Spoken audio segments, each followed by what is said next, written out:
So I take over from you. Thank you, Albina, so much for putting this all together. You have been a wonderful and indispensable colleague in this endeavor. Good afternoon, colleagues. It's great that you are joining in such good numbers. The U.S. and the world's relations with the U.S. Are a hot topic at the moment, as we all have noticed. It's therefore unexpectedly good timing for our event. Well, maybe for all the wrong reasons, maybe for the right reasons, but that's for the today's speakers to answer and discuss on. And today's colleagues will address the artificial intelligence in the mass media and shaping the public perception of the United States, foreign policy in particular. And we have all seen how many artificial intelligence memes and jokes and videos were created and have sprung out of the infamous Oval Office meeting last Friday alone. So in this case, you can of course imagine that most of them were, of course, with a political intent and with a political message. So in this case, it's an important element in nowadays political communication and governance to, of course, immediately take into account. This discussion will signify the beginning of the project Transatlantic Periscope that Bertelsmann Foundation has kindly invited the Latvian Institute of National Relations to join in, and this project allows us to trace the relations between the United States and the European countries with a day-to-day frequency, and we are looking forward to presenting you this in a few minutes, and it will be done by our great colleague Anthony Silberfeld, the director of the Transatlantic Relations at Bertelsmann Foundation. But before I give the floor to Tony and later to great moderator of this event, widely known and somewhat I will actually even not be afraid to say in some circles, even a legendary journalist already in Latvia, Ms. Inga Sprindje. But before I give you the floor, allow me to mention one more book that I myself and Latvian Institute of National Affairs have had the possibility to participate at, and it's also related to the United States. And it is part of the series of Future of Europe. It is called the USA and the Future of Europe. It's produced by TEPSA, the Trans-European Policy Studies Association, and published by Springer. And there's a chapter by me and Alexandra Palkova among 41 chapters of different countries dealing with each European country's experiences and relations with the United States. And the book explores the ebbs and flows of transatlantic relationships and carefully speculates about the next 4 years. It will be out sometime this year, so just don't forget to check it out. I think it's a good introduction also to the general discussion of today's. And now, of course, back to the main part of the Transatlantic Periscope. And Tony, please. Would you be so kind and show us the Latvian section of the project? Kārlis, thank you very much. Really do appreciate the kind introduction and for being here and joining all of you today. It really is a pleasure to do this because we've been working on this project, the Transatlantic Periscope, now for about 3 years. And it is focusing on the bilateral relationships between the United States and each member of the European Union. Today, we're delighted to be able to launch the US-Latvia page, which I'll show you in just a moment. But maybe just for a bit of context in terms of why we're doing this, and I think it relates quite closely to the discussion that we're going to have following this very brief presentation. And it's about the information space and the quality of the information space and the knock-on effect of how the information space is shaping all of these relationships that are so critical, not only to the transatlantic relationship, but globally.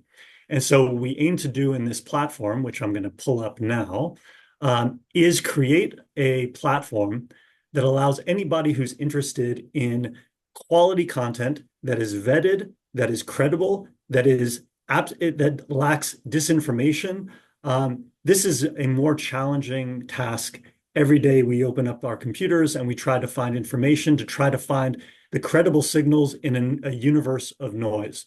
And what we do with the Transatlantic Periscope is we've partnered with institutions in each of our member countries who curate the content that you'll find on the site. So you can go to the site, and when you get news, however you get it, whether it be in multimedia content, traditional print, or electronic news, it's here for you, and it's been pre-vetted by credible sources. And so what I'll do for the next minute or so is just give you a brief tour of the site itself so you get a sense of how it works. And Albin, if you don't mind, I'm going to drop the link to the site into the chat. And if you could share it with all the participants, that would be great. I think I only have access to share it with the panelists at the moment, so I'll share that with you all in a moment. But what I'd like to do is take you on a brief tour of the site so you can see how it works. What you find as soon as you arrive is there's a navigation map that allows you to go to any country that is currently live on the site. So if you're interested in the Netherlands, or if you're interested in France, you can find all the information related to that bilateral relationship. And all of the modules work in a similar fashion. So once you're able to navigate one, you're able to navigate all of them. But for the purposes of our conversation today, I want to highlight the launch of the LIIA module, which really excited to be doing this with the Latvia Institute of International Affairs and colleagues in Riga. And so what you find here when you come to the site is a couple of things straight away. You have a timeline of content where if you're interested in following the trajectory of the relationship between the United States and Latvia, we have that for you here that is marked and punctuated by content. And as you can see, the content is available in English and also in Latvian, depending on the source where it's taken from. It is powered by Latvian Institute of International Affairs. We have a language bar as well. So if you wanted to navigate in any of the languages that are available, including Latvian, you're able to do that. And then as you scroll down the page, you find the content itself. And what we try to do in this platform is we acknowledge the fact that not everybody is accessing content in the same ways. Some people are reading, some people are listening to podcasts, some people are watching videos, some people are looking at infographics. So we try to find an accessibility point no matter how you consume your content. It's available for you here. And so we have a great example of a podcast as well. We have news articles. It's all divided up by content category. We have multimedia, which could be video, it could be infographics. As you scroll down the page, we have a separate section for opinion pieces. And then we have policy documents, which tends to be government documents or sources that are connected to either the US government or in this case, the Latvian government. And so you can explore the content of the site on a daily basis. And this is essentially the idea behind it is to present a mosaic to the users. What are the issues that are driving this bilateral relationship forward? How do we bring all these pieces together to paint a broader picture of what's happening here? And that's what we're doing with the Periscope. And so you can navigate all of these countries as I've shown you here.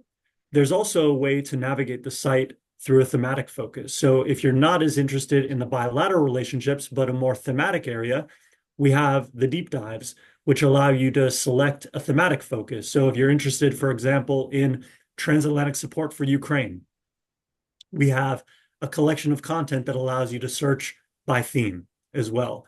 And so no matter how you want to access information, our goal here is to present it to you in a way that is useful, that is credible, and is valuable to your work. And so I'll leave it at that for the moment. I do encourage you to come back and visit and explore as much as you can. And we continue to grow this network. We're at 21 countries that are active on the site, and we're scaling up to 27 EU member states plus the UK. And so by the end of this year, we'll be fully functioning with everyone. But if you're interested in exploring the countries that are here already, I invite you to do so. So I will stop sharing my screen in a moment, and I will pass the baton back to Inga with thanks for the opportunity to be here with you all and to share this great project that we're really looking forward to working on with our Latvian partners and beyond. Thank you very much. Okay, thank you very much, Tony, and thank you very much also, Kārlis, for the introduction, and we started all this event. So hello, everyone. It's really nice that you are all here. I will be also very brief. I will start by introducing our three great panelists who are like really professionals in their field. And so we will have like Anya Schifrin. She's director of the Technology, Media and Communications specialization at Columbia University School of International and Public Affairs. Then we will have my colleague Uģis Lībietis, head of the news department at Latvian Public Broadcaster, Latvian Public Radio, and researcher at the Latvian Institute of International Affairs. And then we have Gunārs Bukovskis. He is also super enthusiastic businessman from Latvia, and he is a founder and CEO of Zip Vision. It's a company which is producing and selling wood scanning systems or robots, how Gunārs is saying. And I know from our previous communications, he's also very worried and concerned about what's happening regarding artificial intelligence and I assume maybe business now, because seeing what's happening globally. So how we are going to proceed? We have like something around 1 hour. My proposal was that each speaker will have now 10 minutes to say everything what's on their heart, but I will give a bit like some specific directions what to talk about.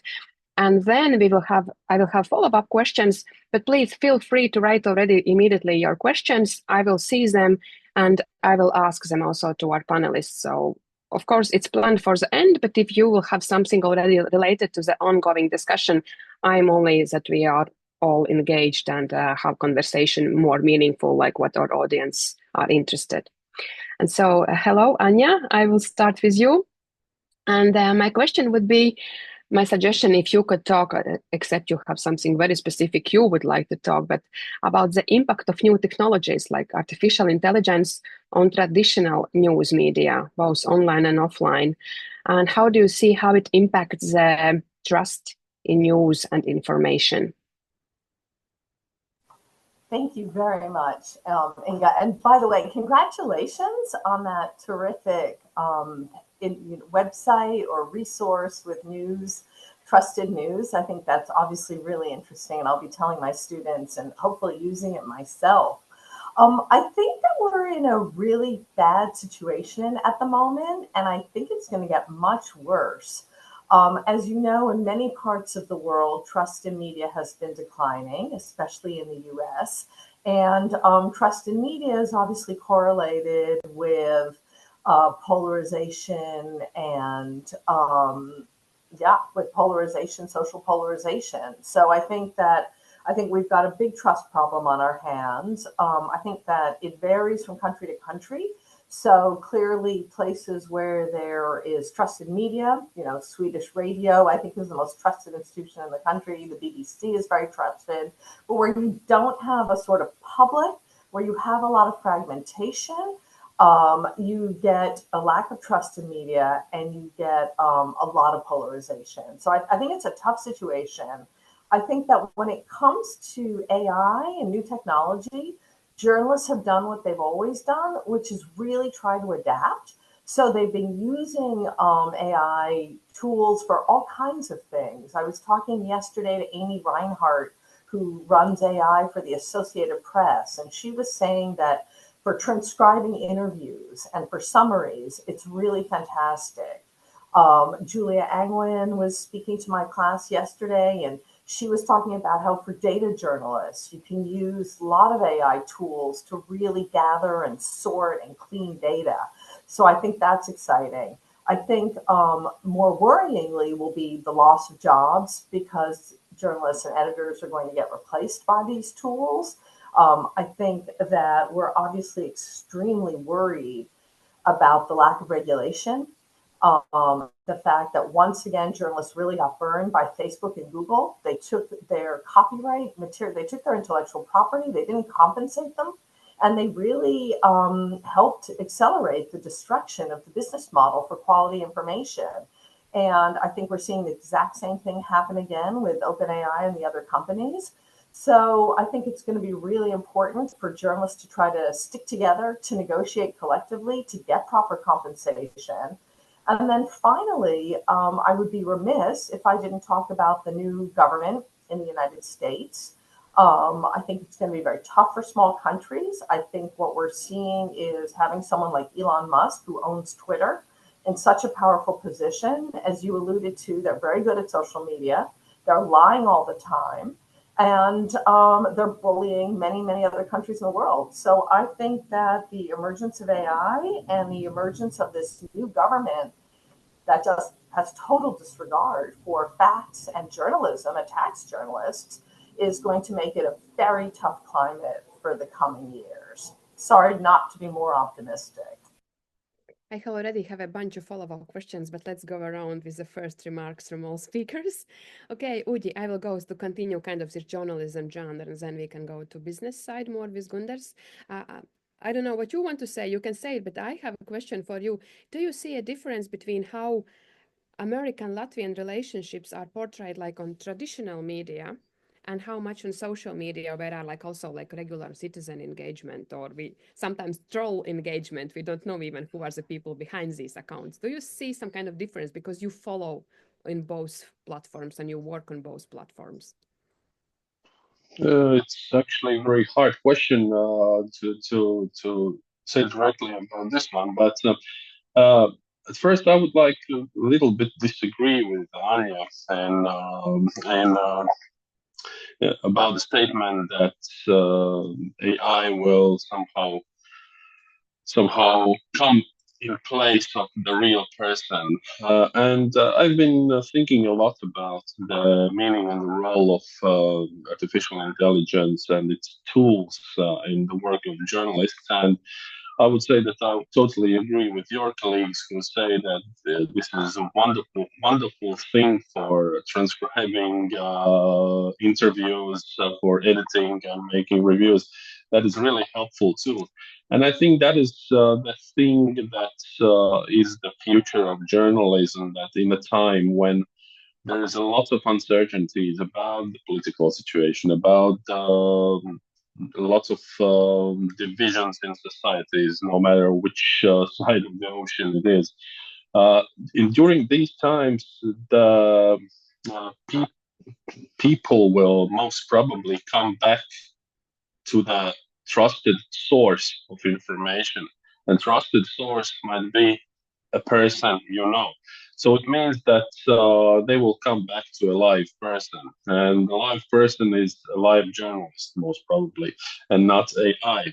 And this is also, I heard in some discussions that not AI will take over our industry, but we have to start to think about those people who will work with them, how to educate those people who work with AI, and how to use it in our favor. Regarding how AI is right now influencing the trust also towards traditional media, for example, it's getting harder with each day to, for example, to get through our materials, our everyday products that we make in a high quality and big amounts, to get these materials through the, I would say, the block or AI algorithms of big platforms.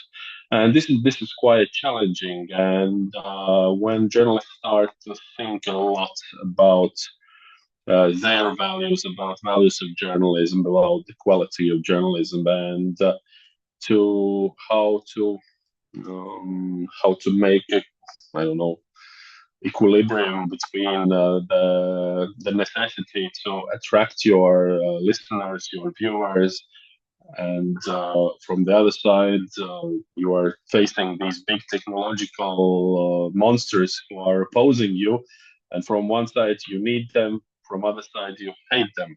So this is quite tricky situation, and I already see that in some cases there is so-called self-censorship from some journalists who would decide not to use one platform or other platform.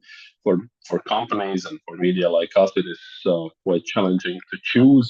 Should we follow should we follow the flow, as we would like to say in Latvia right now, or should we stick to those big evils? Should we make another choices?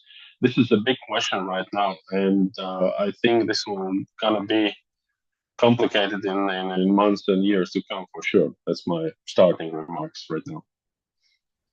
So thank you for another quite depressive prognosis. I'm optimistic. The future is in the people, Yes. in wise people. I agree with you. I totally agree. Artificial intelligence will not go and convince people to talk to you. So it will need original information to produce and digest. But Gundar, how it is from business perspective? How do you see artificial intelligence and development regarding like businesses and unemployment. And I know you have a lot of to say, but you have like some maximum 10 minutes now. You need to turn on microphone, Gundar. We don't hear you. Thank you for inviting me. Thank you. Yeah, I'm from the business perspective. My first education is solid state physics, so I'm following the technology as well, and I'm working in technology. So there are, from business perspective, it is I would say that 2024 is like a year where we will speak as before and after, because we have a technology which is first time accelerating itself. Normally, all the technology cycles before was a game of diminishing returns. Like when we reach some level, it was harder and harder to go forward. AI is not only AI is developing, but what we see in the last like 4 months is that AI is creating completely new technologies. And while we may not see in the consumer level it's something totally, we are living in totally different world now. And coming back to you, that you said that AI is actually based on our information. Yes and no. Look, we as a humans are very limited because we have two limitations. First, to solve big problems, we need to split them into the sub-problems. Otherwise, we can't understand the whole picture. And it is the good, and it is also the limits. And the AI is something which is giving for us a breakout through these limits. And why? We tell AI what we know, but what AI does, it large model is just statistically consumes all our information, and it can look at the problem without the structure. And the structure actually is a very limiting factor. And by the way, there are already the chips which are designed by AI where we don't understand how they work because they don't have a structure we can follow, but they work much better than we can perceive. And these chips are already made. Maybe it's not a good idea to do the physical things based on AI designs, but it's already happening. So we need to brace ourselves that we will use a lot of things we don't have a clue why they work. We are already doing it. And regarding AI control, the bad news is there are no any more control possible. It is out of the box, and the DeepSeek news is actually not so much about the DeepSeek itself, but about the thing that the AI is not anymore limited to extreme power, extreme money. It is possible to build your own model without restrictions with a very moderate resource. And that means that AI, we are now growing thousands of AI. And the third thing, what is AI, doesn't have a limit. We have when we learn together, we can transfer information between each other with a very limited amount. So we learn individually. AI can transfer all the knowledge what he learned from machine to machine in the like billions of times faster than we are. So actually, machines are learning together now. And the third, regarding the media and our perception, look, AI is not more intelligent now than we are. But there are two things, speed and convenience. And actually, if you think about how many people step by step are using Grok, OpenAI to make an opinion, and how many Grok opinions are below the X tweets, that seems like we are already in singularity moment in a sense. Even if it is not more powerful, it is faster. It pushes us to react in subconsciousness level. We don't think anymore. We react instantly because he can just overload us with the pretty good, maybe false information. And that's it. It is nudging our opinion already. And we are really, in my opinion, dependent on reasoning models of the AI. And AI is already shaping directly our opinion. By the way, it already has instant feedback loop because AI models are connected to the web now. So they have instant feedback loop of our reaction. And the good news is that AI, we don't, no one, I think, no X, no Tesla, no OpenAI really controls it. So it's a good news. So in a sense, it's good because there is a, currently we know how it works in micro level, but we don't have a clue about the macro level. And maybe it's a good news. So, but in a way, we are now at the mercy of AI. It's already the point we are. So I will start also then with you with a follow-up question. And I know it's very broad and it's very hard and $1 million worth question, like, but how do you see, I know especially in business environment, everyone hates this word regulation, but is there something which would be something like regulation regarding like this AI and business? And then I will ask the colleagues regarding journalism, similar question, but in your business perspective and what you described, like that we don't know even anymore, artificial intelligence is out of box and it's cheap to produce now, not like it was with OpenAI. What do you see, what could potentially be, and which is kind of realistic? It's not possible. That's gone. That train is gone. We are not controlling anything. Only thing we can control our reaction, our society. So we are facing extreme inequality because AI is for some professions, from some jobs, it is a 10, 100,000 times productivity improvement. We are facing extreme inequality as not all professions will gain the benefits from AI. I think we should brace for an impact on society, and forget about controlling AI. It's out of the box. I don't see anything we can control anymore. Mm-hmm. If you are prognosing that there could be this inequality, which means certain group of people who will not follow up on AI will be pushed in more poverty, should the people who will use AI take care about that group, and why? Yes, for sure. Let's say there are not scalable, so-called not scalable professions like a hairdresser. It will not benefit from AI. And we should find ways, first of all, we should find the market tools that the hour of people are evaluated. That means we should not allow dumping of the prices of the hours of people. We should forget about such thing as a profession, low pay professions. We should just think about there are not such. If you don't want to work, if you want to find people who work for less money that you want to do yourself, face the reality, you will face the same pay after a while. So economy is bitch. Sorry. It comes back with the price you want to pay. Okay.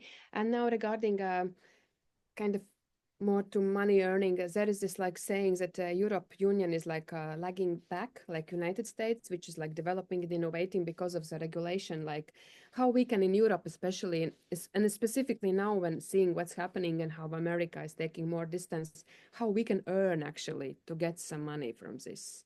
What's your opinion on this? There are good news. Because of this accelerating pace, the small push is the leaders will change very rapidly. My horizon, where I see things which are possible and not possible, shrunk from the 6 months like a year ago to 3 weeks now. And I would say there are all these leading positions, what we have, United States or any country has, can evaporate instantly. I don't see there is it's important that when you have something accelerating, it's important what you do today, because small difference in the acceleration gives a huge difference in the result in very short time. I don't think that there is a huge, there are huge leader we can't catch, and we have a huge lead that no one will catch us. That, I think, is not the case today. That's a good news. Okay, thank you. So now to Ujis and Anya. in a way also kind of in this regulation context, so far what we know, at least we, like Ujis and Gundars, we are in Europe Union, and there is kind of more tighter regulation. We have Digital Service Act, because now we are talking about artificial intelligence, but I would still separate like algorithms and then artificial intelligence as well. Like I would still kind of make it separate. And we are trying with Digital Service Act to control more these algorithms. And we already can see that American big tech companies are not happy, and there are already like talks that Trump administration, because of all the big guys behind him, they will try to lobby to lift for Europe Union this regulation. Anya, what do you think? Should Europe Union give in No, because of the sake of better relationship and friendship? And no, I'm really, really worried about this. I totally get where Gundars is coming from. And I've, been in a million conferences where all the tech guys say, oh, there's nothing you can do. You're going to stifle innovation. You can't regulate. It's too complicated. But I mean, what is the world supposed to do? Say, okay, fine, let the tech companies rule the world. We have Elon Musk right now trying to do that. And look what a disaster it is, right? The guy knows nothing about government. He's just coming in and firing people. All of that, like, oh, we're going to cut waste. They're not cutting waste. They're just like shutting stuff down. So no, I really don't want these people running the world. And I think that people vote for elected officials. They have elections, they have democracy, and our representatives act on our behalf. And so they have a responsibility not to just say, gee, these big companies are powerful, let them run everything. So I don't know, I'm not like, I don't have any advice for Latvia, but to me, the only model in the world, my colleague Anu Bradford wrote a great book called Digital Empires. None of the options are great, but the only plausible option is what the EU has done. To do what US has done and just let's say these companies can do anything, and to do what China has done and say, okay, we're going to regulate and then clamp down on free expression, Europe is all we've got. And every country in the world that cares about democracy and human rights should be looking at the European model. So again, as you mentioned, algorithms, there's the AI Safety Act. These companies have to be liable for when they do damage. The Digital Services Act says these companies themselves, it's like banking regulation. They have to do an assessment of the harms, and then they have to do a plan to mitigate the harm. And they should be liable for the harm. And I think that's a totally reasonable position to take. And, around the world I've watched, I finished a couple chapters and book papers this summer about what Google has done and Facebook has done in places like South Africa and Brazil. They're going around the world trying to push back and stop regulation. And I just don't see how we can possibly let them if we want to actually live in a democracy. Yeah. I can hear already like what opponents regarding Digital Service Act are saying, like it's freedom of speech. And also what these big tech companies are saying, freedom of speech, you are oppressing freedom of speech. How you would, Anya, how you would distinguish where is the border between freedom of speech and where is kind of manipulation for your own specific goals, what you want to achieve? Like, yeah, and it's also the argument. I mean, obviously standards of freedom of speech are different around the world. So in the US, we have a very, very broad standard. We also have this crazy idea of, very broad definition of fair use. Right? So the companies can take everybody else's content and not pay for it. But, Americans are outliers, right? So Europe has free speech regulations. They have things that are common practices. And so applying those online is a totally legitimate thing. I mean, obviously we know these companies don't care about free speech at all. So they're just using that as an excuse to avoid regulation. So nobody even takes them seriously in this country anymore when they talk about that. I mean, there are free speech issues, but Facebook has not shown that it actually cares about free speech, nor has Twitter, in fact. In fact, what they've done is they've created a space where anybody can say anything, and therefore they have closed down free speech because people are too scared to actually talk. mm-hmm. They will get trolled and harassed, which is what Trump is doing right now and what Elon Musk is doing. If you disagree, they will just troll you and harass you and fight. Look what they did yesterday to Hillary Clinton's lawyers. So it's a classic authoritarian playbook. So, if they talk about free speech, really just don't listen to them. They don't believe in it. Thank you, Anya. Uji, when I ask you this question, how do you see difference between how certain, like in this case, American-Latvian relationships are portrayed on social media and mainstream media? You gave your answer, but what I meant was like in recent events, in the context of what's happening, I'm consuming mainstream media in Latvia, like public broadcaster. I really respect it. So, and no offense if it will sound like critique, but there we can see like Latvian politicians meeting American politicians and saying we have good relationship, we have good conversations. And then you go like on X, where are people with names and with no names. And this mood is totally different. Like they are saying, you know, it's not like this. That's what I meant when we can see kind of two different perspectives. Do you agree? And what kind of impact it has on society?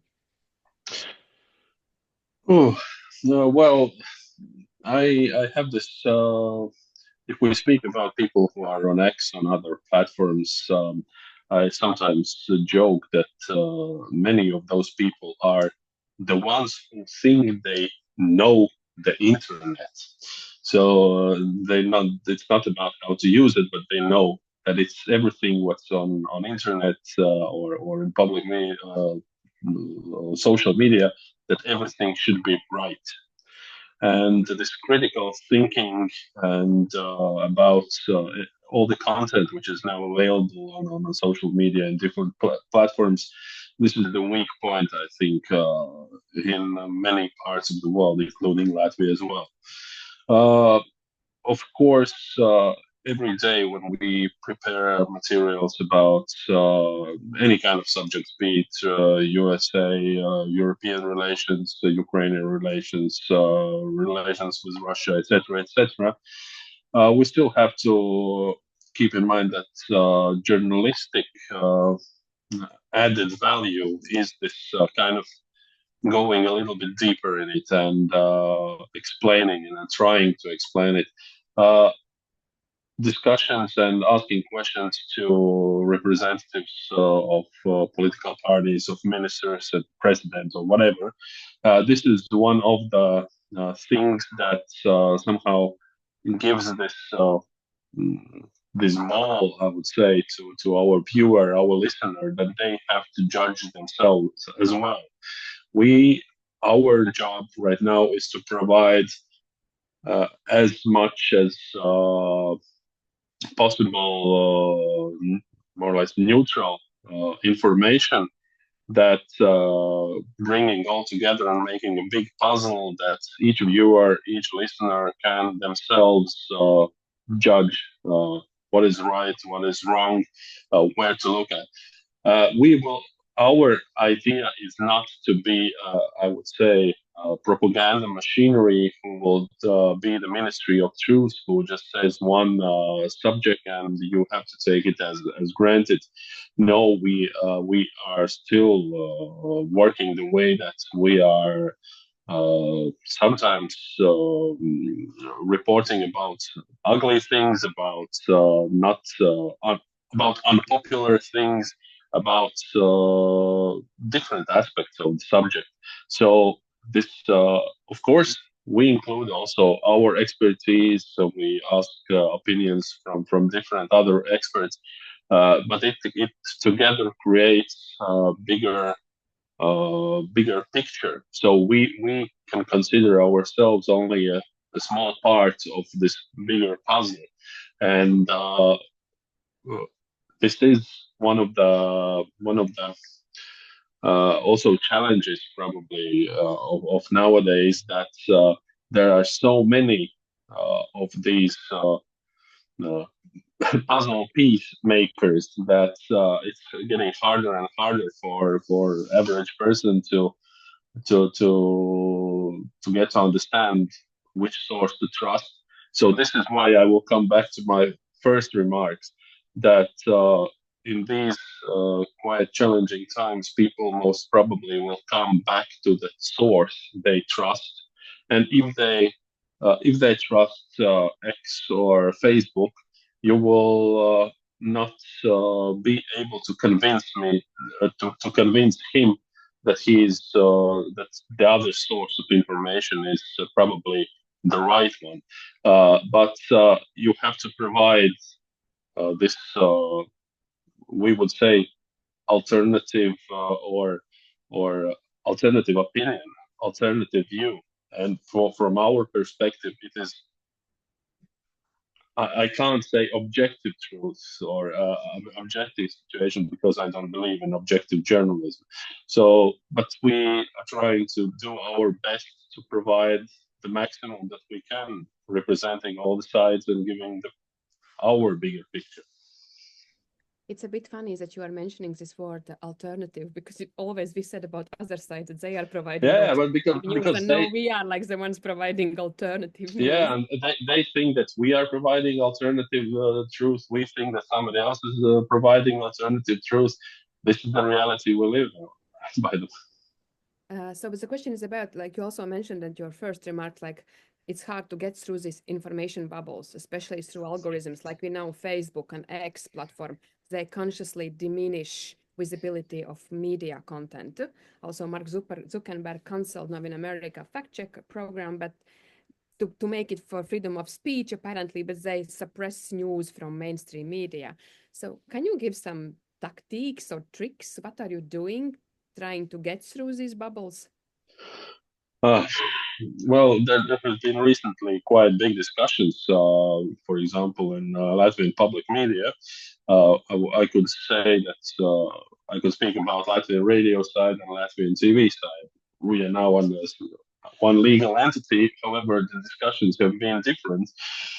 For example, after Elon Musk bought X and started to pretend himself being a ruler of the world and space or whatever, the discussion started: can we be?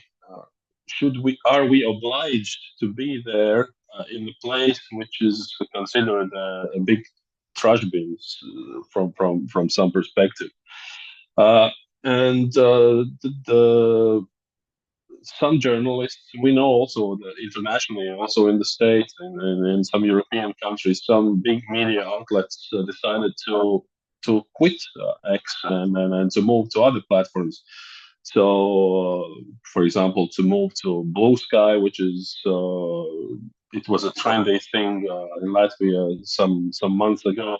But if you go, for example, to Finland and say something about Blue Sky, they look at you with open eyes and say, "What the hell is that?" So it's the situation is like that. You move to other platforms, so it means that you move your comfortable bubble to a comfortable bubble. But if you want to, for example, if you are a media organization whose main objective is to reach your audience, you have to wait. For example, if you have 100 or 200,000 followers on X and you have 1,500 loyal followers on Blue Sky, should you switch completely, or should you not do that, or should you stay there? So Latvian TV has decided that they are starting to put the content on both platforms. For example, Latvian radio decided that we're staying on X because, like, due to a lack of resources, we just can't afford to be on both platforms simultaneously. Of course, I know that our audiovisual people or multimedia people are constantly following all these algorithms and trying to create the content that would not, I don't know, provoke or some platform algorithm actions, or try to adapt the materials to each platform. So it takes a lot of effort. But the discussions are: should we be a part of the now very widely criticized platform? And opinions differ right now. I say for sure. I still, for example, use X as a source of information, or old trusted information, that I know that there are some people who I follow or something. But if I move to Blue Sky, I don't get the same reference, for example.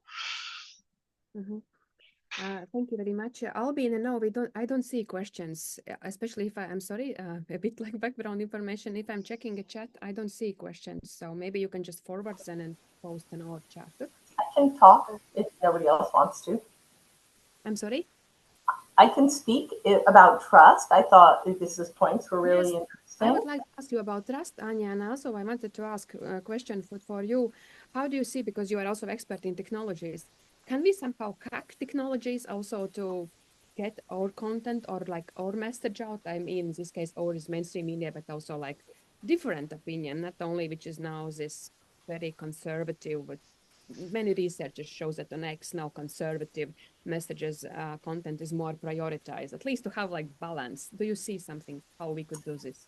Yeah, I have lots of ideas. So first of all, just to get back to this whole question of fighting mis and disinformation, in 2017, I made a taxonomy because academics love to do that. And I divided all the efforts into demand and supply side. And in the US, we like to make things about the individual. So, when someone gets cancer, we say you shouldn't have smoked. We never look at chemicals in the environment. So, America, we do a lot of demand side intervention. So, people believe that you shouldn't forward media literacy, fact checking, building trust. So, journalists are going out and doing all things that Ubis is describing of trying to build trust with their audiences and explaining their methodology and going into communities and finding out, what they want. So in the US, we do a lot of these demand side interventions. And in the other part of the spectrum is supply side. And there's two parts of supply side. So you can just block everything bad, like what China does or Singapore, or you can make people liable or have a Digital Services Act, tell the companies they should be blocking and using AI and content moderation. And the other part of the supply side is creating a supply of quality information, which is why journalism is so incredibly important and why I care so much about getting OpenAI and the big tech companies to pay for journalism. So I think that's the spectrum of options that we have to deal with these problems. And each country and society is kind of doing more of one thing and less of the other thing. I see that a question just came in about resilience and how do you build that in? And I think I've sort of answered that, right? So you can try to block stuff, and Trump is now and Elon Musk are now dismantling the parts of the US government which fought Soviet propaganda. That's all being dismantled. So what we're turning to more in our country is resilience on the individual level. And obviously that's not working at all, as you can see. Instead, we're in a moment of polarization. But I do think that quality information and quality journalism is really a key part of building resilience. And then the final point I want to make is yesterday, so there's a lot of different initiatives that work on trust and labeling and showing people your work. And Julia Angwin just published a paper, and her argument is that content, influencers on YouTube spend a lot of time showing what they do. Like they'll film when they interview somebody, or they'll tell their audience, I made 5 phone calls today and no one called me back. Journalists have been doing this forever, and we never thought it was interesting. We never told anybody what we did. So Julia's argument is that we have to tell more what we do, and that can also help build sort of trust and confidence. Anyway, I've talked a lot, so I'll stop. I want to hear what everybody else has to say. I hope that was helpful. Thank you, Anya. This is also like my topic about, I've been talking for last years, we journalists need to show how we are getting our information. Another thing is nowadays, people don't trust so much in institutions. They follow personalities. And when you just mentioned we are providing facts, yes, there are facts news, but we want to see faces. And I recently listened, Semaphore, American small niche media, was organizing these conversations with the top media editors from both sides. And New York Times editor-in-chief, he said the same, if you will go on specific social media like Instagram, there will be almost videos with journalist face, journalist is telling about. So you show your face that you are also human. In a way, we need to learn from conspiracy theory propagandists, because they come out with their faces. That's why also people believe, and this is also what we would need to do more. I strongly believe in this. But then another thing also regarding this question about resilience and how to show people, which also worries me nowadays, that nowadays it's even in a way like legal to produce false information. People know that this picture, for example, or video is fake, but they still will share it. And in what we could see before elections in America now, before presidential elections, that Donald Trump and Elon Musk, they both amplified false artificial generated photos, like for example that Kamala Harris is a communist, and everyone knew that it's a fake, but they pretext was like a joke, it's just a joke. Yesterday there was a viral video where Zelensky is like apologizing to Donald Trump and saying super whatever, thank you. Again, hundreds of thousands of shares. People know it's a fake, but you are still sharing it as a joke. So do actually people care about the facts? Like we are talking how to identify and show that this is fake. Now we can see that it's fake. They even don't hide that it's fake, but like, it's a joke, and but at the same time, it influences the way how we think. So it's again like, yeah, it's about regulation, but what you just mentioned, with the hope that people will come to this trustful information, but I think we still would need some kind of regulation. Udi, you raise the hand, please. And Gundar, afterwards, I will give word to you as well. Sorry. Yeah, I raised the hand because I felt that radio people might feel a little bit discriminated in the situation, because you said that influential people should go out and show their face. Radio is more like a voice thing, but just of course that is one thing that's really, and you probably have noticed that in lately lots of radio programs and also TV programs, when they don't get the reply from the politician or expert, they just say it. Yeah, we asked for the question and they didn't give us this information. We asked because we thought that they didn't reply. So this is the way that you just don't tell facts. You tell about the process, how you do it, and which complications you probably you are facing in everyday life. Yeah, I totally agree. Gundar, I agree. Gundar, what's Yeah, I just want to clarify myself. I would like to be that we would be able to control everything. The problem is that we are not able, and we should deal with the fact. For example, we need to control network platforms like X, like a Facebook, because they use different. Their benefit, their advantage is different. This is a network effect. We need to control that. Freedom of speech is not goes everything. I agree, but what we need to understand that the AI now can cook everyone, even individuals with a moderator source can make it and use it. And then controlling it, only way would be prohibit like a drugs.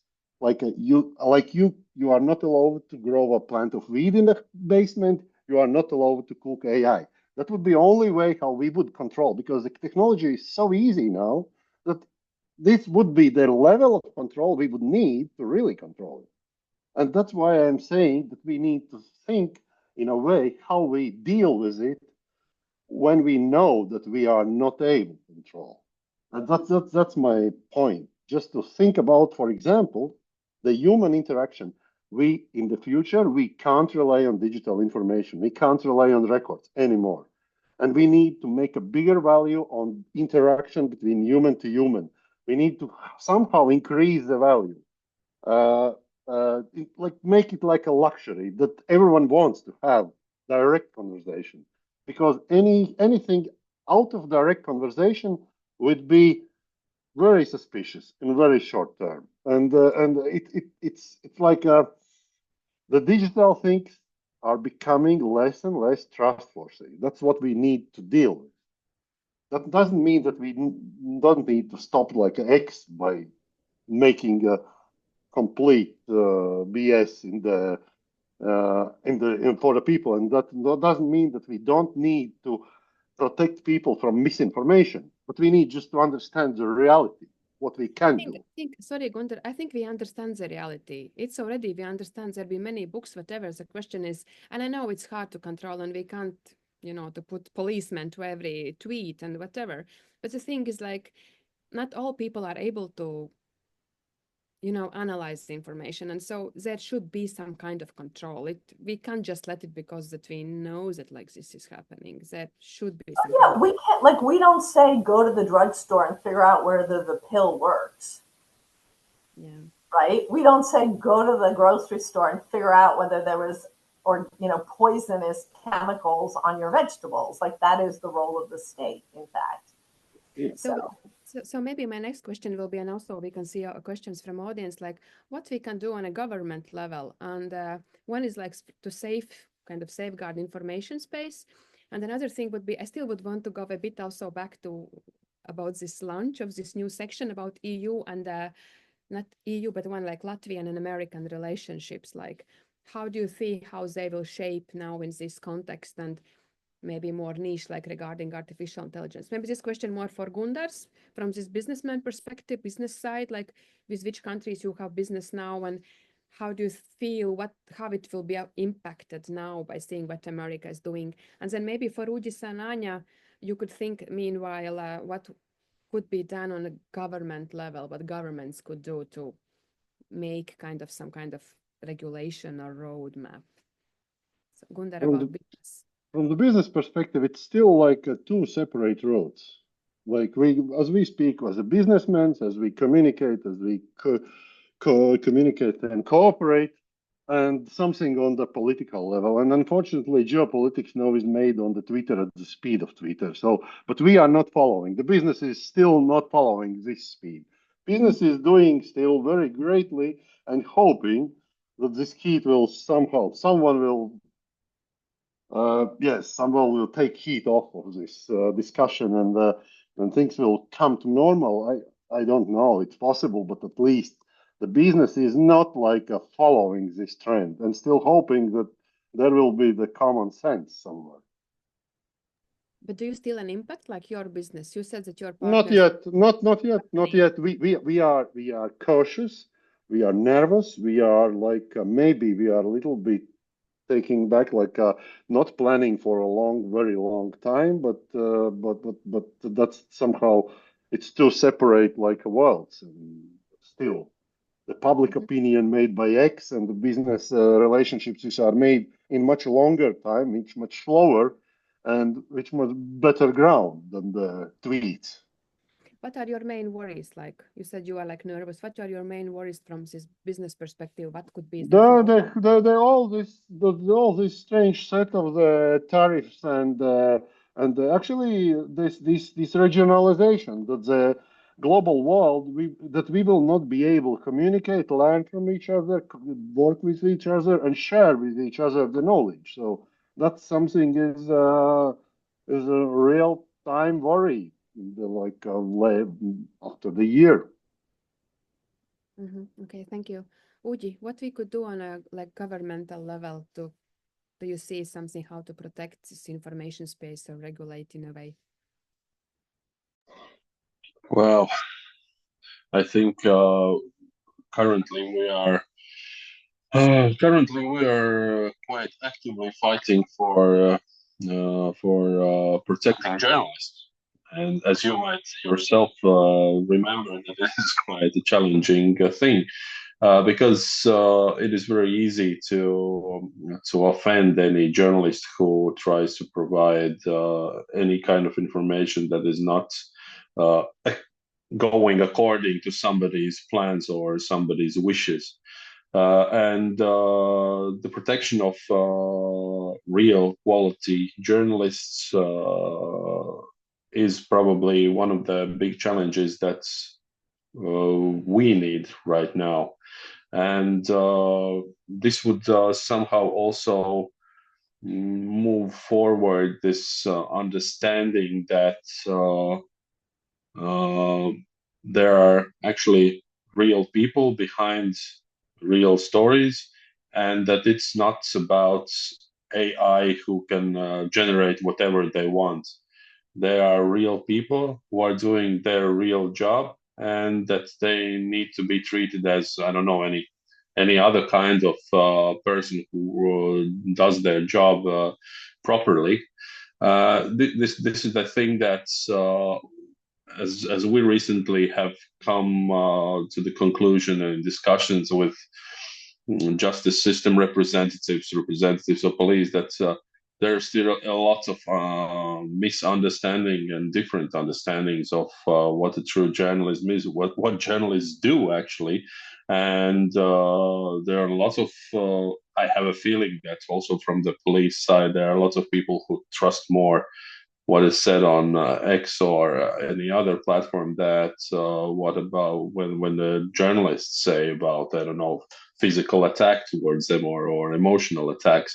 So this understanding also of what journalists really do is probably a bigger counter attack to all the technological challenges that we sometimes are facing, because this is like a big roller coaster, and if you are trying to ignore those professional journalists who are doing their best to make a high quality product, you will lose those trusted sources, and then this self-propelling AE machinery will create whatever it wants. So right now, a real live journalist is most probably this fact-checking, I don't know,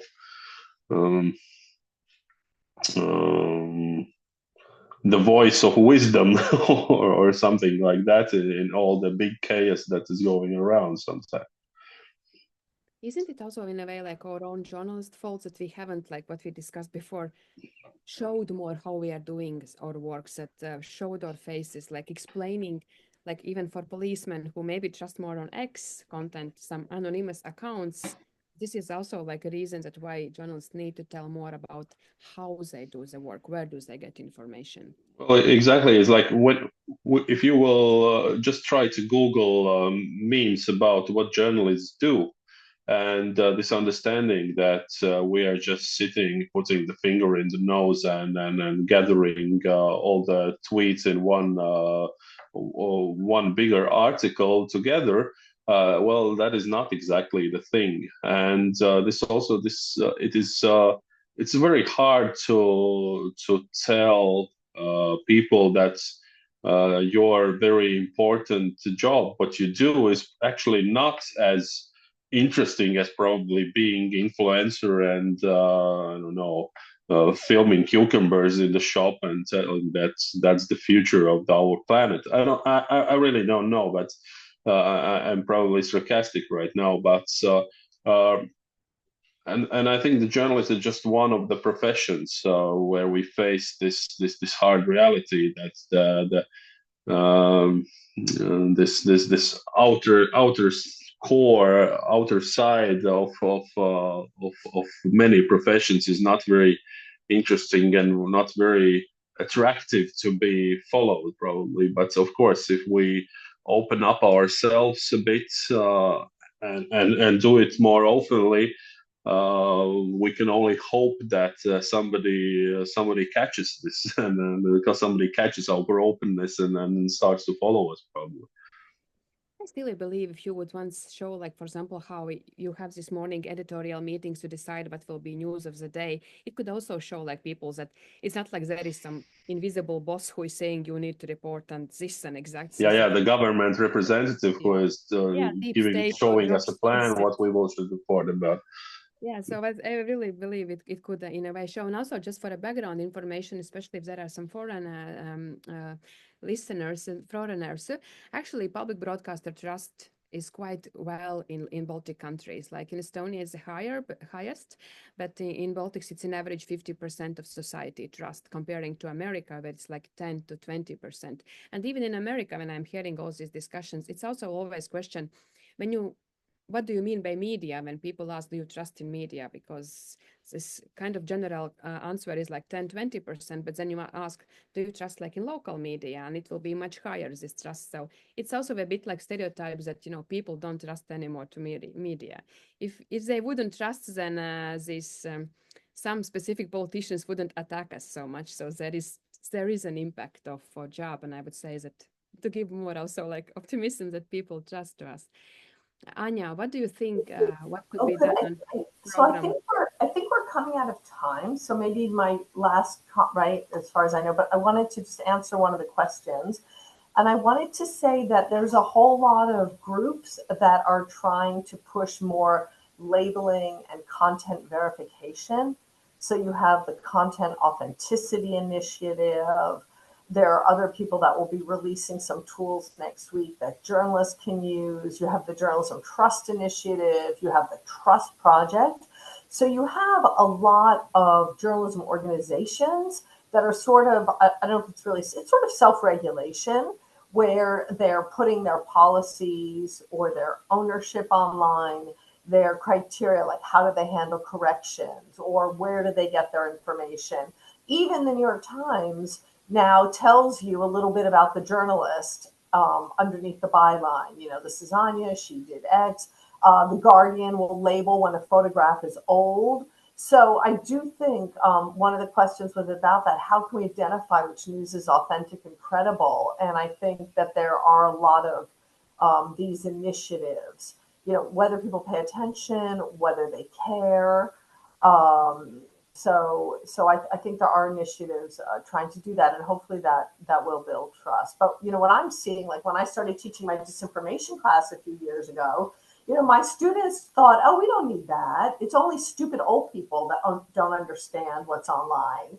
And now with all this AI garbage, nobody knows what's true anymore. You know, like when I read my students' papers, how do I know whether they wrote it or not? So I think that there's just this general confusion. And I think it's led to this feeling that like facts don't quite matter as much. Like as long as it's true enough, you know, that's all that matters, which obviously I think is terrible as an academic.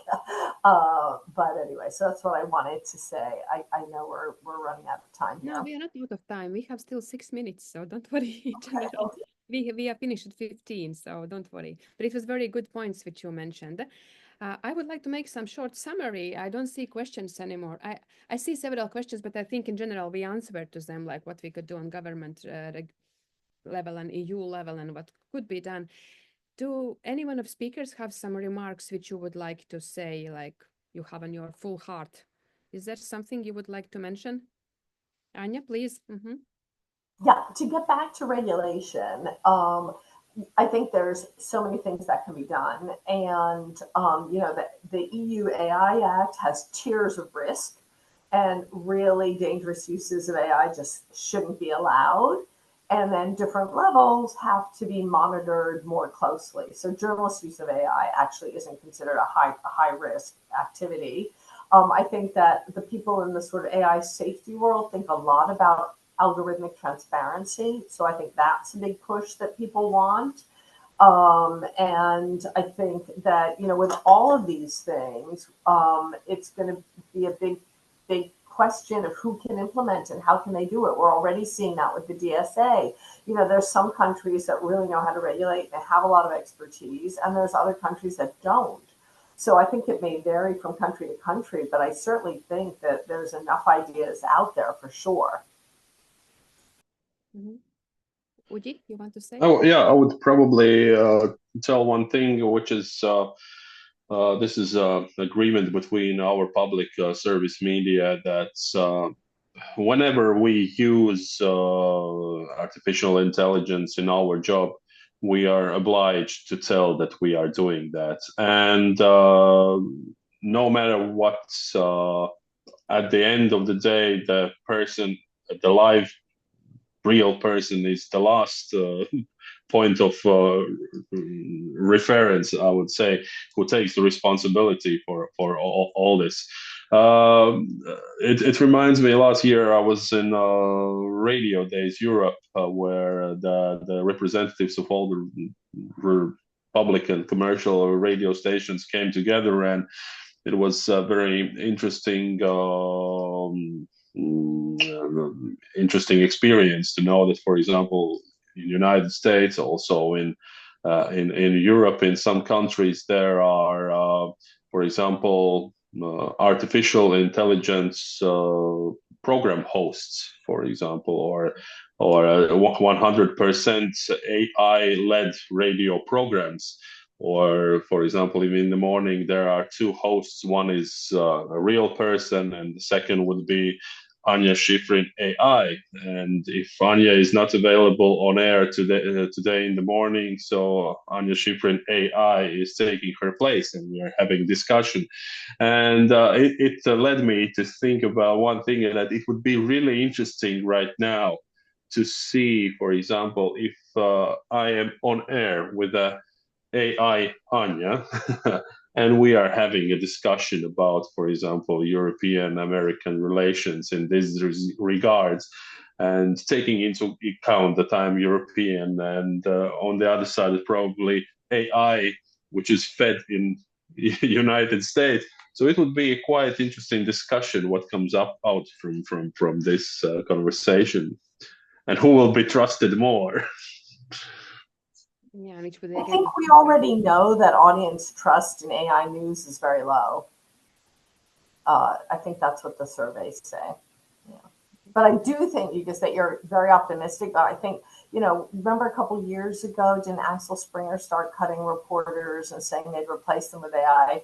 And, my friends, the young people in my life have told me a lot of the marketing jobs are already disappearing. And you just see it now. Like when you look at a website, you can tell that they're not using real people to write stuff, unfortunately. So I think, unfortunately, jobs will definitely vanish. Sorry about that. In this sense, probably we are a bit more lucky in Latvia, because our language is so rare that you can, in your first or second sentence, you can say that this is not a human resource created content, or otherwise that the person who has created this is really stupid. But yeah, for those countries who use English as their basic, it is a quite big challenge, and it's much bigger challenge than for us, for sure. Gunnar, you would have 1 minute if you have something to say. Do you want to use? Yeah, thank you. Yes, I'm pretty optimistic that the journalists will still be valid, but they need to put more efforts on the direct conversation organizing like this, but more. And I would campaign for a more human interaction in the world where we will eventually lose a lot of possibility to communicate due to the AI. So that's something which is very important. Mm-hmm. So, okay, thank you very much. So I think we are like in a wrapping up. Thank you very much to all for your participation, and also to our listeners and for your questions. I will just do some short summary. I will try a quick one. So regarding the journalism and trust, like I think we more or less all agree that human faces showing more the process of journalism. This is one way how to also like get through the algorithmic bubbles to reach more and wider audience. Critical thinking. I think Baltic countries are also a good example, because being next to Russia I think since Crimea, we have this alarm, and we have really implemented more these media literacy courses and classes and different seminars. So there is more awareness about different information manipulation.